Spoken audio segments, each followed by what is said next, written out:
Three, two, one. Here we go!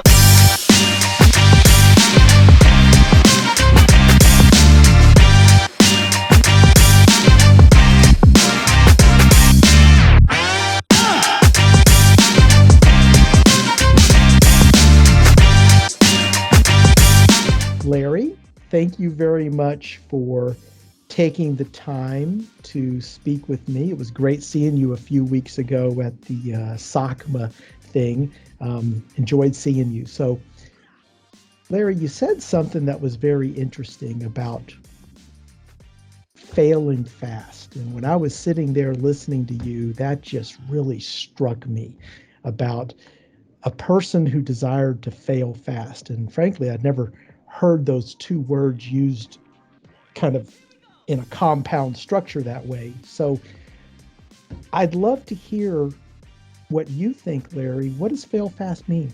What does it mean? Why is it important? Sure, Chris, and thank you for your time today. So, fail fast is one of my mantras for successful business transactions. In that everybody is busy these days, customers, suppliers, myself, and it's really important to cut to the chase quickly. Is there a deal to be had, or is it best to shake hands and go in different directions and look for future opportunities without wasting a lot of time and emotional energy? I run the business with a lot of transparency and open honesty. And so when we look at potential business deals, we may not necessarily cut to the chase of an exact, say, price per pound or price per transaction, but we'll frame it in such a way that we're fairly close to where we think we need to be on our side of the table to win. And every business transaction that's successful in general really needs a win-win outcome. So I'll cut to the chase, not try to probe around and milk, a few extra cents a pound or something like this out of a customer, but give them, an honest, open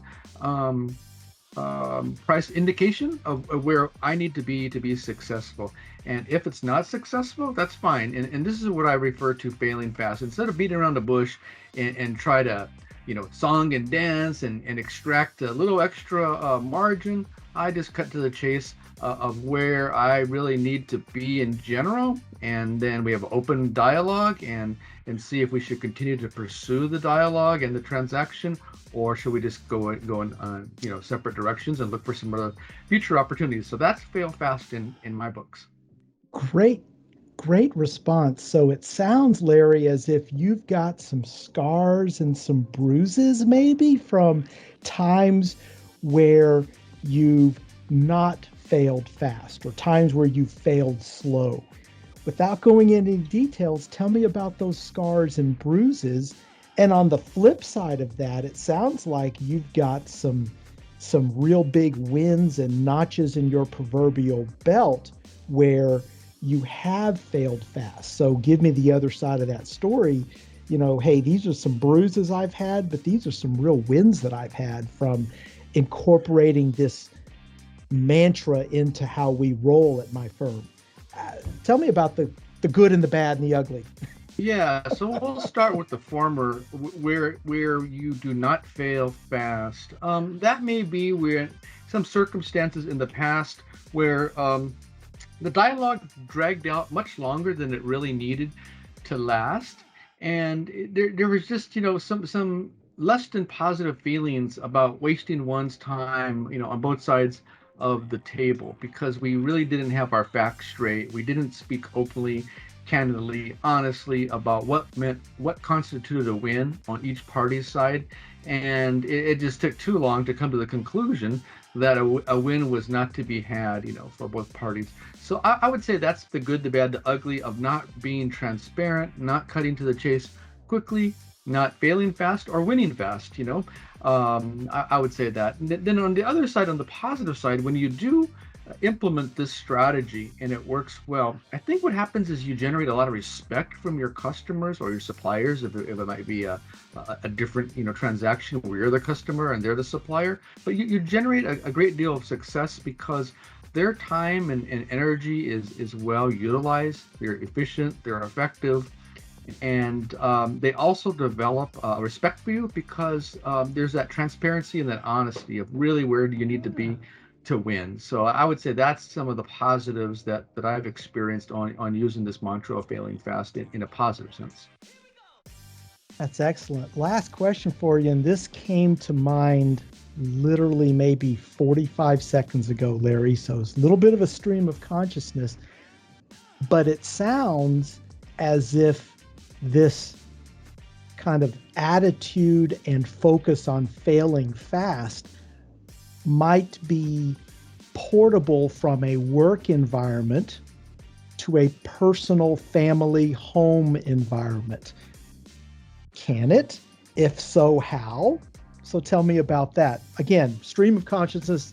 3 minutes ago, I wasn't even thinking of this. But what do you think? What do you say? Is it only for work? Or No, I think that it would apply to situations outside of the commercial realm.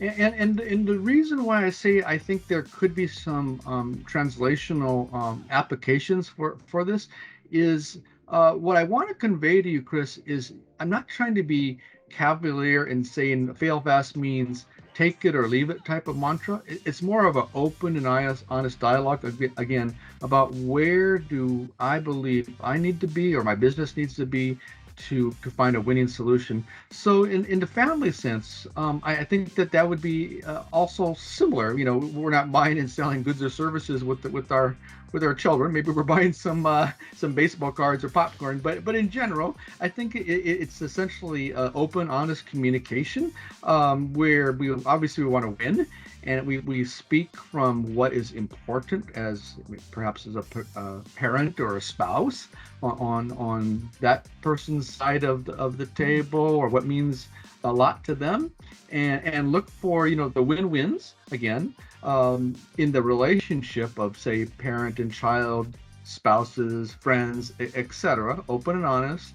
Cut to the chase quickly. Everybody's busy. We got a lot of things to do, from washing the dishes or the clothes to mowing the lawn or working on the car. But let's have some nice open dialogues amongst ourselves and look for solution space that actually is a win-win for both parties quickly.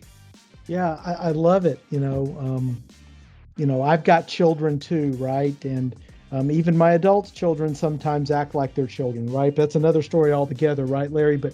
But having an attitude of respect, transparency, being open, looking for solutions, looking for win-win, not only what's in it for me, but what's in it for you. So there's a bit of a servant attitude as well. Hey, right. I want you to gain from this, because if you can't gain from this, then neither of us needs to progress in this. And that's both personal or professional. Wow, great words to live by.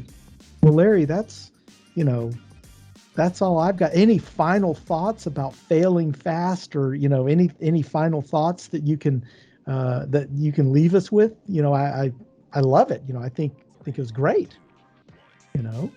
I think it's just something for people to consider as a possible approach to how one deals with customers or suppliers or family members, like you brought up. I think you have to adapt it to your own personality and your own strategies of negotiation, but just something to consider instead of being blind to what the solution space is. Maybe people should try it once in a while. Try and cut to the chase quickly and see if there might be some added benefit in an open, transparent, fail fast mantra.